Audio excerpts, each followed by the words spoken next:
Hello everyone, high. आज चाहिँ मेरो अभियुक्ता छोरीको पास्नी थियो, त्यही भएर म चाहिँ पास्नीमा जाँदैछु। धेरै पछि भ्लग बनाउँदैछु। मेरो कानमा चाहिँ इन्फेक्सन भएर अलि असक्त भएको कारणले मैले भ्लग बनाइराखेको छुइनँ। So guys stay tune. म चाहिँ छोरीको घर गएर अनि फेरि भ्लग बनाउँछु है। हेलो गाइज, म यस्तो काली चाहिँ छुइनँ हेर गाइज।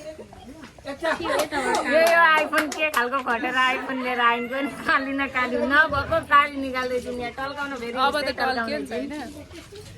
यिनी आज कान नसुन्ने पीडित भएको चाहिँ होइन गाइज। अब चाहिँ मेरो छोरीको पास नि यसरी बोल्नु भने उता जाँदैन अरे आवाज, त्यही भएर यसरी बोलेको। अरू केही बिनारी राम्री प्यारी मेरो भ्लगमा आउन पनि अलिक राम्री भएर आउनुहुन्छ क्या जहिले।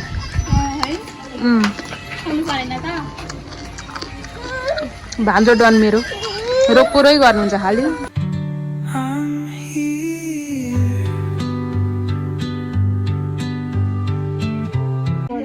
पापा खानु ल।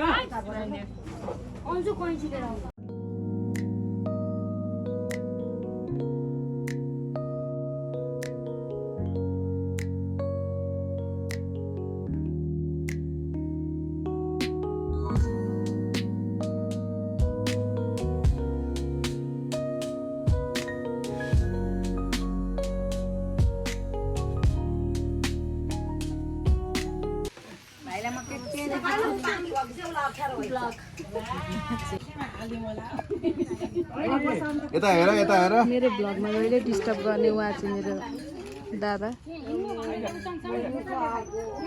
खालि जे पाइदिए भन्नुहुन्छ मलाई, देख्नै सक्नुहुन्न। हेलो भन्दिनँ खोती भान्जी नदेखाइदेऊ वान्स मोर। माइजूको भ्लगमा सबैलाई स्वागत छ, वेलकम छ भन्नु त। माइजूको भ्लगमा सबैलाई स्वागत छ, वेलकम छ। आज कसको पास्नी हो? आज बहिनीको। कुन बहिनीको नाम पनि भन्दिनँ। अभियुक्ताको पास्नी हो।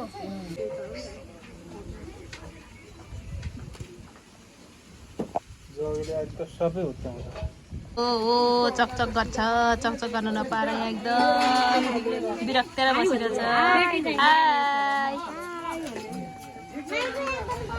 भाइरल भएर बिना भाउजूलाई पनि भाइरल गर्न बिना दि त भाइरल भइसक्यो नि। बिना भाउजूको त एउटा स्पाइसीको आमा आजलाई चिटिङ गर्न गाइज म चाहिँ छोरीको पास्नी सकेर घरतिर आइसकेको छु। सो गाइज आजलाई यति नै। मेरो भ्लग हेरेर सब्सक्राइब र लाइक गर्न चाहिँ नबिर्सिनु होला। So guys by by.